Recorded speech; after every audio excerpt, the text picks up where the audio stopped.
Communiqué de presse conjoint du 3 février 2025. Réseau de la coordination de la diaspora togolaise indépendante, RCTI, et Collectif pour la vérité des urnes, Togo, Diaspora, Kvu Togo Diaspora, contact, info@kvutogodiaspora.org qui transmettra. Le peuple togolais aspire à l'alternance politique. Or, toute l'histoire du pays depuis le 13 janvier 1963, date de l'assassinat du premier président du Togo indépendant, repose sur le non-droit. Comment comprendre ce blocage dans l'histoire? N'est-il pas temps de penser enfin à proposer un projet de transition politique au peuple togolais? 1. Togo, 4 phases historiques pour asseoir le non-droit. Le Togo, à l'instar de la plupart des pays d'Afrique devenus indépendants dans les années 1960, a connu au moins 4 phases d'évolution du pouvoir politique et de ses constitutions.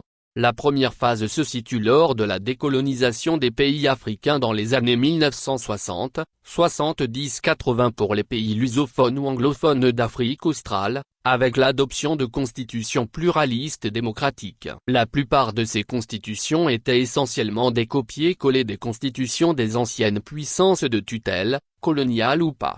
La seconde phase couvre les années 1963 à 1990 au cours desquelles ont émergé les coups d'État militaires, les partis uniques, les dictatures et l'autocratie.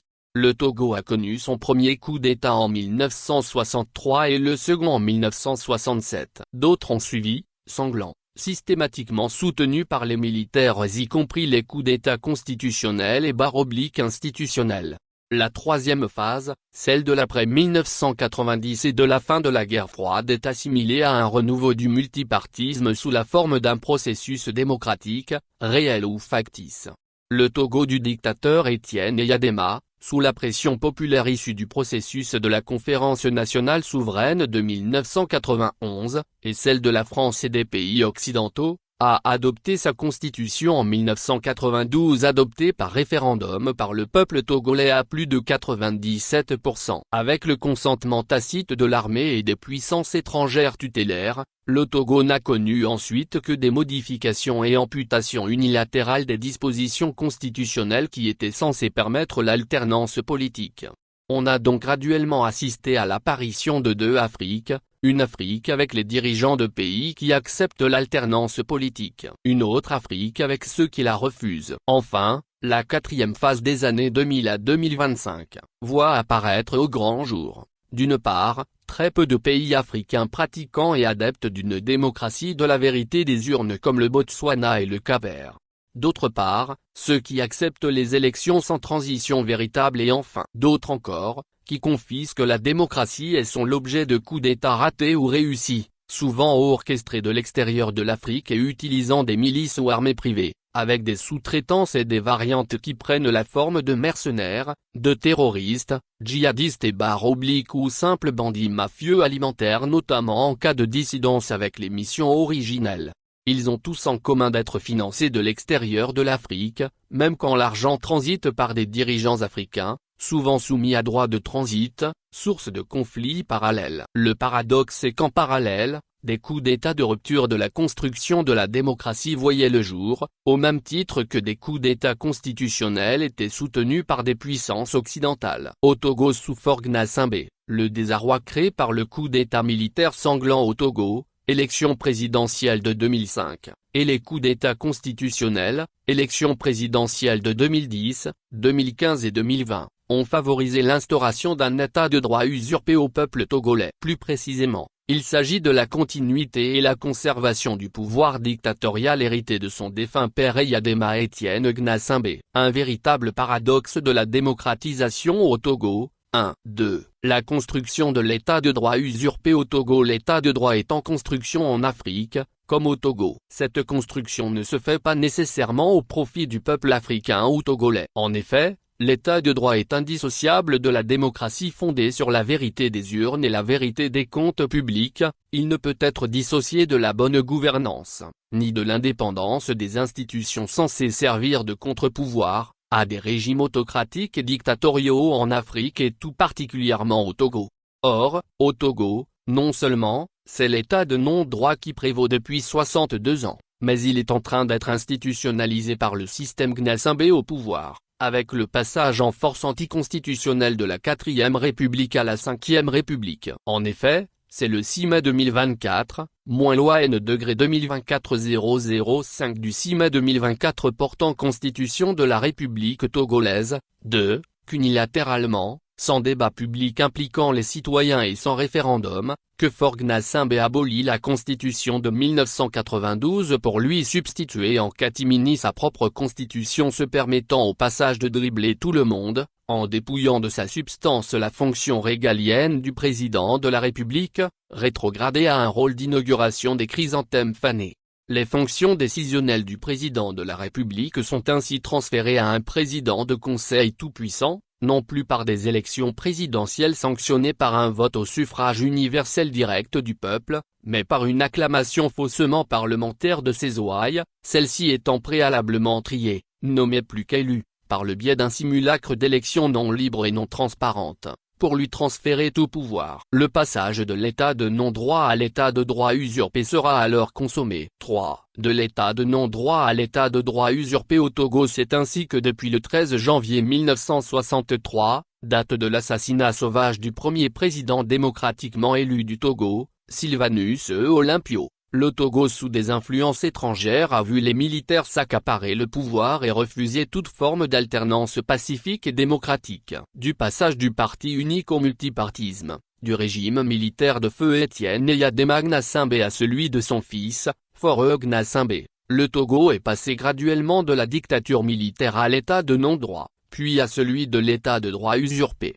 Ces formes modernes de la dictature et de l'alignement sur les desiderata de l'ex-puissance coloniale principale du Togo, à savoir la France et ses alliés, ont neutralisé l'émergence de véritables souverainetés, économiques, monétaires, politiques, juridiques, sanitaires, environnementales et décisionnelles. Or, sans une décision émanant du peuple togolais, il n'y a pas de démocratie mais une falsification de la démocratie érigée au Togo en sport national. Voici quelques éléments clés pour caractériser ce passage de l'état de non-droit à celui de l'état de droit usurpé en Afrique. Il s'agit d'un processus complexe, auto et entretenu qui surfe sur les dynamiques de terroir, sociologiques, politiques, économiques et sociales pour faire adhérer le peuple togolais à sa cause. L'achat des consciences et l'impunité érigée en droit exemplaire, ont conduit à remplacer le droit par les relations, si possible avec quelqu'un du cercle rapproché du centre du pouvoir Gnassingbé. Paradoxalement, entre 1960 et 2025, le Togo est passé de l'émergence de l'état de droit à l'insuffisance du droit qui engendre des situations de non-droit, d'incertitude, 3, ou de vide juridique. Toutes ces insuffisances ne sont ni des fatalités, ni des erreurs. Il s'agit souvent de lacunes volontaires dans la législation, d'une application inégalitaire des lois selon le citoyen, le fameux 2 poids 2 mesures que résume le concept d'arbitraire ou d'une corruption généralisée sanctionnée de manière ciblée pour, non pas donner l'exemple de ne pas recommencer, mais bien d'en faire plus pour être promu dans les réseaux des cercles concentriques autour du pouvoir central. Tout ceci a conduit à une usurpation de l'état de droit par les tenants du pouvoir, provoquant d'ailleurs une ostracisation des partis politiques d'opposition véritables et indépendants de Faure Gnassingbé. Cette usurpation du pouvoir, outre le soutien des militaires claniques, s'opère souvent aussi par des acteurs politiques, économiques, juridiques et même des chefs traditionnels de village, qui manipulent les institutions juridiques et démocratiques à leur avantage, que ce soit par la force tangible ou ésotérique. Cela inclut justement les fraudes électorales, des modifications constitutionnelles pour prolonger les mandats présidentiels, l'instrumentalisation de la justice comme bras armé du pouvoir pour réprimer l'opposition aux moyens de décision arbitraires et non fondés en droit. Bref, tout un arsenal qui permet de légaliser la contre-vérité des urnes et constitue un état de droit usurpé. Cette usurpation du droit du peuple togolais ne serait pas possible sans l'influence de nombreux acteurs non gouvernementaux tels que les groupes armés, les milices, les organisations d'économie criminelle qui peuvent également bénéficier ou profiter de zones de non-droit et faire pression sur les populations ou les responsables d'institutions étatiques et juridiques pour ne pas porter plainte contre les actes d'usurpation de l'état de droit. Les conséquences pour le peuple togolais sont que l'évolution du système Gnassingbé vers un état de droit usurpé produit des effets hautement toxiques en termes de violation des droits de l'homme et des peuples. Avec l'absence de protection juridique et une instabilité politique et sociale accrue au niveau des personnes, qui instituent la prédation sur les biens notamment dans le domaine du foncier, dès lors que vous ne faites pas partie des cercles rapprochés du pouvoir. C'est bien l'essentiel de la Charte africaine des droits de l'homme et des peuples que viole allègrement le pouvoir Gnassingbé au Togo. La tradition néo-patrimoniale s'est fondue dans la tradition de la personnalisation du pouvoir, voire du culte de la personnalité au point de structurer durablement la clientélisation des relations de pouvoir pour mieux assujettir les citoyens.